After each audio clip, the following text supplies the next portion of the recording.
interview, Pedro.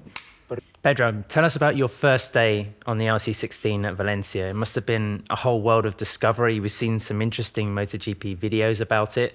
Now that it's in the past and you can process it and think about it, how was it?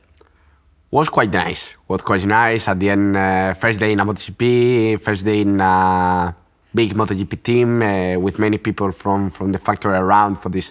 Was quite nice, the experience. At the end, again, new challenge, again, new bike, and again, new people around for this. Was quite interesting also. Just understand how the faster guys of the factory was riding the bike, and was quite interesting being in the middle of the cameras for one day.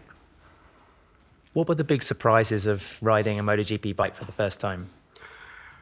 Well, to be honest, I didn't expect that was gonna be so powerful that this, at the end, you cannot imagine how big is the change from Moto2 to MotoGP bike. At the end, it's completely different, no? Starting from the brakes, from the gearbox for the chassis is a pack, that you need to understand how to ride from first day. You had to change, you grew up as well, coming from Moto3 to Moto2. Can you talk about some of the preparation you had to make physically and mentally to make the move to MotoGP?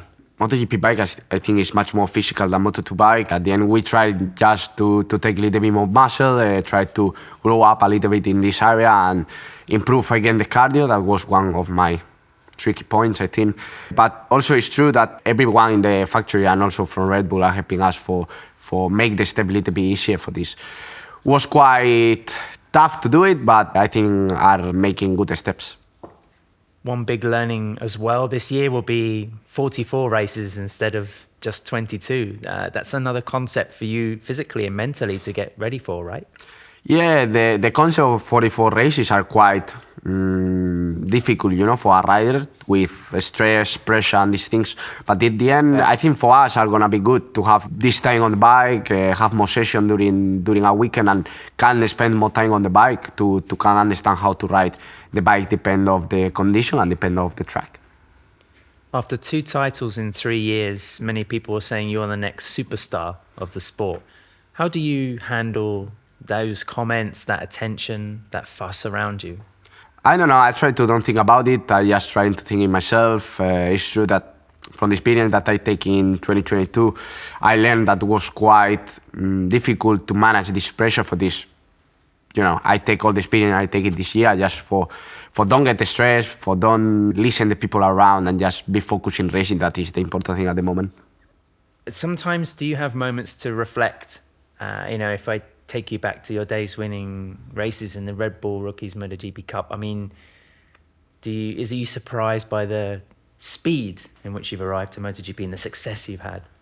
Yeah, I think everyone was surprised about it. The most for sure myself, because imagine one guy that arrived to the Rookies Cup, spent 2 years, then lose his first contract to jump to Moto3, then from the day to the night arrive in the KTM factory team from Moto3, then win the first season, jump to Moto2, spend 2 seasons, finish his Moto2 season winning the championship, and then coming up to MotoGP with factory team again, in this case with GASGAS, was quite, nice and quite fast, It's not the normal way for a rookie, and also it's not the timings or the normal timings for a rider, But anyway, the lives come like this. I just try to don't think about it at the end.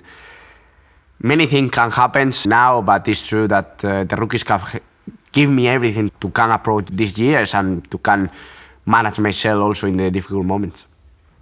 If you look at other sports, then your story is almost unique as well, right? It's maybe like a star player coming into the first team in football very fast. It's something quite special. If you start to think since my beginning of the races, was quite nice. Was quite nice to say I have the opportunity to arrive at factory team in my first season. It's nice to say I win 2 titles in 3 years. It's nice to say I come in a factory team for first season in MotoGP. But it's also quite tough, to play with the pressure, to play with the comments, to play with with the people around, It's not quite easy when you are 20 years old. it's not the normal timings for a young guy, you know. Normally, when you are 20, you arrive to Moto3 or maybe to Moto2, you know. Now, I arrive directly to MotoGP with big name behind, with big names in the grip this year, with a big factor behind me. For this, it's quite difficult to manage all this pressure, but anyway, I try to live with this. You're about to start a big new chapter for your career.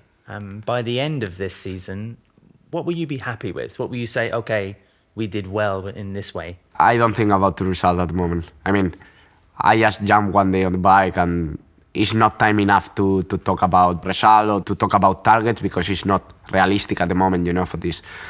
I will try to enjoy in Malaysia test. I will try to get as much as experience I can for try to can be competitive at the beginning of the season. But during there, we need to take experience to can growing up step by step. Many rookies talk about the difficulty of braking a MotoGP bike and finding the limit. Do you think this will be the hardest part or maybe some other elements of riding the bike? For me, to be honest, the difficult things was the electronic, you know, understand what you need in every moment of the track and also how to ride with the electronic, you know. It was something so new for only one day, you know, but anyway, it's true that the braking was quite different from what I arrived from. It's taking time to understand how to be competitive and how to be fast on a MotoGP bike, you know, because it's much more complex than other bikes. But anyway, we're on the way. Pedro, in the past, you had Akiayu helping you. This year, the group grows. You know, you'll be able to rely on advice from Dani Pedrosa, Paul Espargaro, Mika Kallio, of course, the whole of the team as well. That's going to be a big assist for you, right? Yeah, not at the end, having for sure Dani and Paul that are guys that really know how is MotoGP class and also how is the KTM bike are gonna help us a lot. For sure, have these guys so close to us, like I see in Valencia, are gonna be so nice to trying to improve as fast as possible. It's true that are not gonna be easy again with the pressure to have these big names around me, but we will try. You're a young Spanish world champion and you're representing a cool young Spanish brand in MotoGP. Is that also something different? Well, it's something to be proud of. It's something to be proud of. At the end, was so long from the last time that one Spanish rider make really big result with a Spanish brand for this. I think are gonna be interesting. It's true that, like I say, we cannot talk about the result at the moment. But anyway, are gonna be something to be proud of. Once again, you're with Acosta in the team. Tell me what he's like as a person and also a racer. Well, funny person for sure. The year that we spent together, I think we laugh a lot. We was pushing each other to can arrive to the maximum level. At the end, this season he win the championship for this. I think we make a good team together to can level up the team and these things for this. I think are gonna be a nice season together.